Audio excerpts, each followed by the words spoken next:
Olá, professora. Meu nome é Igor e nesse vídeo eu vou falar sobre guias de ondas, que é a nossa tarefa 6 da matéria eletromagnetismo e eletrodinâmica.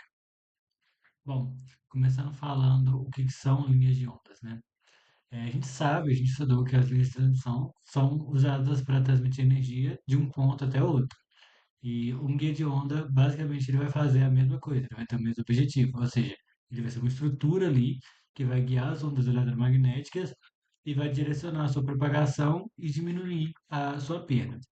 Existem vários tipos de ondas que a gente pode ter. A gente pode ter guia de onda circular, retangular, torcido, joelho, fazendo curvas, e cada um para sua devida especialidade, sua devida função.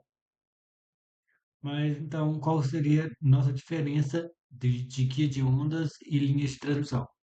Primeiro, as guias de ondas, elas podem suportar muitas configurações de campo diferentes, ou seja, a gente pode ter nas guias de ondas ondas TM, ondas TE e ondas TEM. Enquanto as linhas de transmissão, o mais comum é a gente ter apenas as linhas TEM, transversais eletromagnéticas. E, além disso, os quios de ondas, elas funcionam em frequências de microondas e são utilizadas de microondas na frequência de 3 a 300 GHz, de forma que ela obtenha maior largura de banda e menor atenuação do sinal.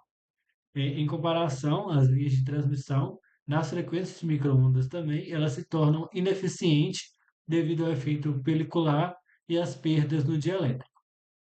E além disso também, os guias de onda, eles podem operar somente acima de uma frequência, operando ali como um filtro passar alto, enquanto as linhas de transmissão operam desde corrente contínua, né, a frequência de zero ali, até frequências muito altas. Lembrando que os guias de onda operam em frequência maior do que as linhas de transmissão. Bom, então como é que é? Como é que é o conceito, como é que é a modelagem eletromagnética de um guia de onda? Os tipos mais comuns são os guias retangulares e circulares. Só que a análise do guia de onda circular é mais trabalhosa, né, e requer que a gente utilize funções tipo Basel. Por isso a gente vai utilizar e vai trabalhar aqui com os guias de ondas retangulares. E o que a gente vai fazer? A gente vai assumir um guia de onda de seção transversal retangular, os lados de lados A e B, de forma que o A é o lado horizontal ali e o B o lado vertical. Ele vai ser preenchido com um dielétrico sem perdas, ou seja, não vai ter perda de carga de corrente, e a parede vai ser perfeitamente condutora. Nessa condição, a gente consegue aplicar as equações de Maxwell e as suas condições de contorno, falando que o campo elétrico tangencial seja nulo nas superfícies condutoras. E dessa forma, a gente consegue modelar o problema, modelar a nossa guia de onda, através dessas equações aqui. A gente consegue calcular, encontrar uma função para o campo elétrico e para o campo magnético. Outra diferença também do guia de onda para uma linha de transmissão é que a guia de onda a gente não consegue modelar ela de forma circuital, apenas de forma magnética, né, através das equações de Maxwell. Bom, falando agora um pouco dos modos de propagação, o primeiro modo que a gente vai falar aqui é o modo de propagação transversal magnético, ou modo TM.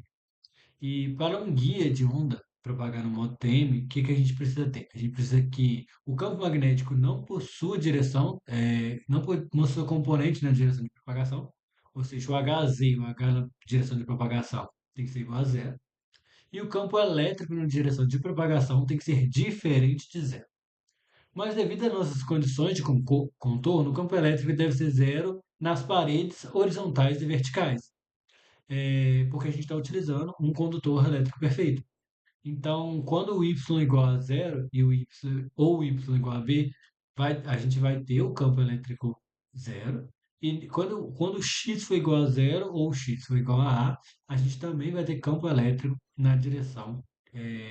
A gente vai ter também o campo elétrico igual a zero. Se a gente utilizar essa expressão e jogar esses valores na fórmula de onda, a gente encontra uma fórmula de onda de forma de dois senos, formando dois senos. E jogando essas fórmulas do seno na expressão que a gente já tinha encontrado antes através da equação de Maxwell, a gente encontra as seguintes expressões para campo elétrico e para campo magnético, para as ondas operantes em modo transversal magnético, em modo TM. Bom, então o que nós temos? A gente tem uma fórmula para calcular qual é o campo elétrico e magnético das ondas, em função de alguns parâmetros. Um desses parâmetros são os números m e n, que vieram daqueles senos e cossenos dados da fórmula que a gente encontrou devido às equações de Maxwell. E o que esses m e n representam? O M representa o número de meios ciclos do campo na direção x, enquanto o N representa o número de meios ciclos na direção y. E para que existe, de acordo com essas fórmulas aqui, para que existam campos transversais magnéticos, a gente precisa que os dois campos M e N sejam maior do que um. Ou seja, a menor ordem que a gente pode ter de onda transversal magnética é o modo TM 1.111. E se a gente substituir também essas equações que a gente teve aqui na equação de Maxwell para deduzir essas equações, a gente consegue calcular qual que é a nossa constante de tempo, ou seja, o quanto que a nossa onda vai variar na direção de propagação ali. A gente consegue através dessa fórmula aqui. E calculando essa constante de tempo, essa constante de propagação, a gente consegue determinar alguns comportamentos da onda. Então, o primeiro comportamento que a onda pode ter é no modo corte, que seria o quanto esse K ali, esse K aqui, é igual a essa outra parcela aqui, fazendo que a onda não se propague no tempo, não tem transporte de energia na rede de onda. Outro modo também vai ser o modo evanescer, que seria quando aquele K ali é menor do que a outra parte ali, gerando uma raiz positiva. Então, nossa constante de propagação vai ter uma parte real, mas não vai ter uma parte imaginária. E a onda, a onda vai ser, é, os campos vão decrescer exponencialmente na direção de propagação. Então, não vai ter propagação de energia do mesmo jeito. E o modo de propagação, aí sim, vai ser quando um módulo for maior do que o outro ali, e aí sim a gente vai ter uma parte imaginária e a gente vai ter o alfa ali igual a zero. Então a onda vai se propagar normalmente ao longo do guia. Vai ter o transporte de energia e os campos vão ser sustentados no guia. E esse vai ser o modo ideal assim para operar os guias de ondas. E essa condição aqui, ela ocorre depois de uma frequência de corte. Então, essa aqui seria a nossa condição de corte. A partir de uma frequência de corte aparece esse modo de propagação. Por isso que a gente diz que os guias de ondas trabalham como um filtro passa alta. Bom, então, de forma bem similar, a gente pode calcular qual seria esse campo elétrico e magnético para as ondas transversais elétricas dessa vez. Para um guia de onda, para uma onda ser do modo transversal elétrico, o campo não pode possuir componente na direção de propagação, componente elétrica na direção de propagação, ou seja, o E na direção Z tem que ser igual a zero, mas o campo magnético tem que ser diferente de zero. Então a gente tem as mesmas condições, mas agora vai ser em função da derivada. Então a gente consegue uma expressão de cossenos e outras expressões diferentes para o campo elétrico e para o campo magnético. Porém, essas expressões ainda vão depender, sim, do M e do N. Então, a gente vai ter meios ciclos, a gente vai ter lá os nossos meios ciclos na direção X e nossos meios ciclos na direção Y. Então, o modo TE, o menor módulo que a gente vai ter é 0,1 ou 1,0. Então, resumindo, a gente consegue encontrar fórmulas que dependem tanto do número m e do número n, das dimensões do nosso meio de onda retangular, no caso das dimensões A e B, e dependem da frequência também, para saber se o sinal vai estar em corte, se não vai estar transmitindo ou se vai estar transmitindo a onda. Então, tendo isso em vista, a gente vai fazer uma simulação no CST de um guia de onda retangular. Para isso, quais foram as nossas projeções? A gente vai projetar um A ali de 22,86 milímetros, um B de 10,16 milímetros, com paredes de cobre, que é um bom condutor, e o preenchimento com vácuo como dielétrico, que é um bom dielétrico. Dessa forma, a gente encontra algumas frequências de corte. Utilizei o C como sendo a velocidade da luz, porque o cobre é um dielétrico quase perfeito. Então, eu utilizei a velocidade da luz aqui e para uma frequência de m igual a 1 e n igual a 0, encontrei 6,56. Para m igual a 0, n igual a 1, uma frequência de 14,74 GHz. E para uma frequência, para um MN11, encontrei uma frequência de 16,16 Hz. E eu vou simular esses valores aqui no CST. Bom, então aqui no meu CST, né, eu fiz minha simulação. Iniciei aqui colocando um dielétrico de 4 dimensões planejada, né, e coloquei o cobre e no meio adicionei o vácuo e fiz as simulações. Então, na primeira, a gente pode observar que na frequência de 3 GHz a gente não tem, quase não tem ondas propagando no nosso guia de onda. A gente tem apenas nas laterais aqui, né, próximas das extremidades. E a gente pode perceber também que esse campo ele está só em uma direção, ele está só apontado para frente. E na nossa primeira frequência, que foi nessa frequência de 6,53 GHz, que a gente vai chamar aqui da nossa frequência dominante, aí nosso campo ele começa a ser transmitido, né? As nossas ondas começam a ser transmitidas. E o que a gente pode observar é que o nosso cabo elétrico, não importa agora que ele está se propagando, ele vai estar sempre em uma direção só, vai estar sempre aqui para cima. E se a gente for ver as nossas outras frequências, a gente já começa a ter algumas outras configurações aqui. Então, é aqui na frequência próxima a 10 GHz, a gente deve estar tendo aqui nosso 1,0. Na frequência de 14 aqui a gente começa nosso 0,1. Não vou saber aqui de cor, mas a gente já começa a ver as outras configurações. Eu não estou olhando só o 01 ou 10 aqui, porque no MATLAB, quando a gente for olhar a simulação no MATLAB, fica melhor de visualizar, mas a gente percebe que a gente começa a ter as nossas transversais aqui na frequência de 6,56 GHz, que foi a menor frequência que a gente calculou, por isso nossa frequência dominante. E de forma bem similar, a gente pode fazer isso para o campo magnético. Então, aqui na frequência de 3 GHz do campo magnético, a gente não tem. E na frequência de 6,56, que é que a gente vai obter o nosso TE01, aqui, a gente já tem ondas se transmitindo pelo nosso guia de onda. E continua sendo sempre as ondas propagando na mesma direção aqui. Então a gente tem essa frequência aqui de 6,56 e nas outras frequências também. Então na frequência de 10 a gente vai ter, talvez aqui seja não, aqui já está tá no 1,0 ainda, e na frequência do 14, no 16,2. Aqui que a gente já tem nosso 1, então a gente teria um na horizontal e um na vertical. E na 20 aqui, outra frequência, outra configuração.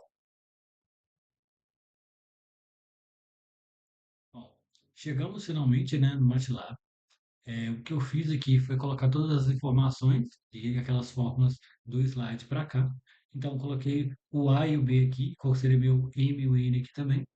O epsilon 0, o mu0, calculei a frequência de corte, que gostaria da nossa frequência de corte, e todas as fórmulas aqui eu coloquei aqui. Então, calculei qual que seria nosso campo em X, nosso campo elétrico em X, que é nosso campo elétrico em Y, e através da impedância, né, eu calculei o campo magnético através da impedância, e fiz isso para os campos TE e para o campo TM.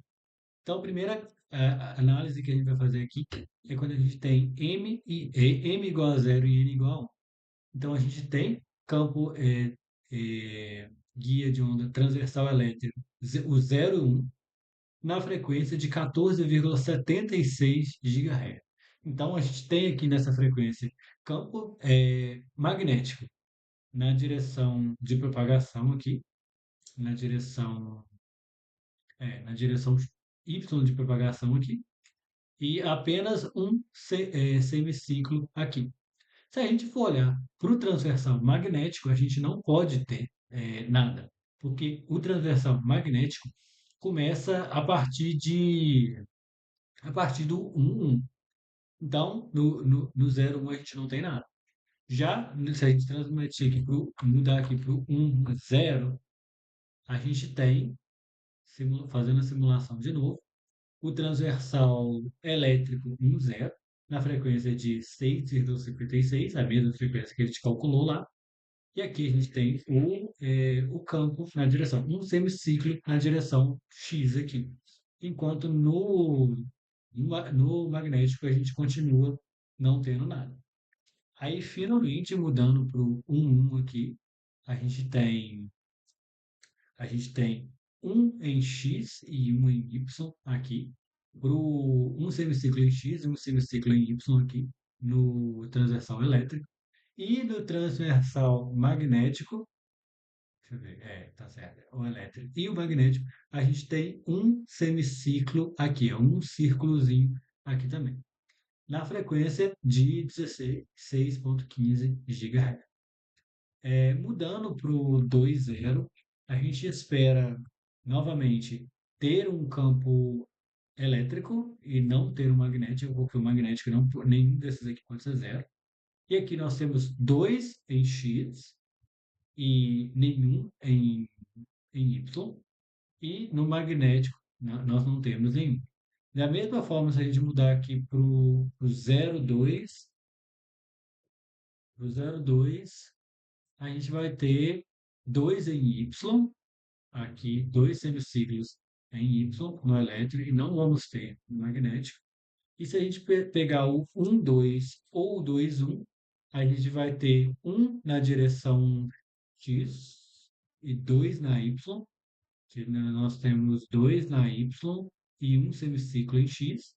E no elétrico aqui também a gente vai ter dois semiciclos, um ciclo aqui, um em X e dois em Y. E de forma similar, se a gente mudar aqui para o 2,1,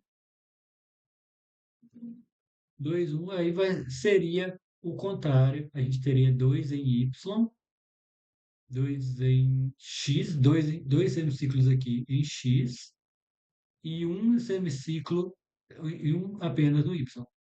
E no magnético, e o translação magnético, por alguma razão, a gente não tem. Na frequência de 19,74 GHz. Bom, e de assim por diante a gente pode ir fazendo assim, mudando tanto a frequência quanto os números de M, de N. A gente pode também mudar a espessura do material aqui.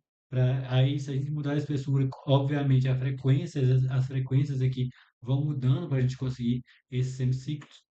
Uma coisa também, que aqui no meu caso apareceu só o transversal elétrico ou só o magnético, porque eu coloquei na frequência certinha, mas se eu mudar aqui a frequência, nem que seja um pouquinho só, e mandar simular, a gente vai ter componentes elétricas e magnéticas, tanto no modo TM quanto no modo TE.